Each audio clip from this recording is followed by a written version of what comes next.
Assalamualaikum warahmatullahi wabarakatuh. Salam Merdeka Belajar. Perkenalkan, saya Erwin SPD MPD, Kepala SMP Negeri 7 Langsa, Sekolah Penggerak Angkatan 2. Izinkan saya berbagi praktek baik dalam potret cerita kurikulum Merdeka. Selama mengimplementasikan kurikulum Merdeka, banyak hal yang telah kami lakukan dan menghasilkan dampak positif bagi seluruh warga sekolah.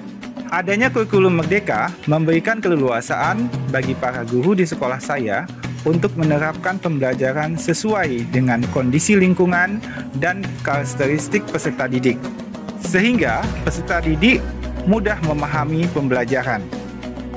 Tentunya, hal ini berdampak pada terciptanya pembelajaran yang nyata, nyaman, dan menyenangkan.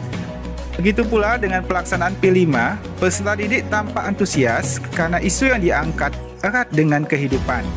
Sehingga, proses pelaksanaan P5 tidak hanya berakhir selama pelaksanaannya saja, tetapi terimplementasi dalam kehidupan peserta didik.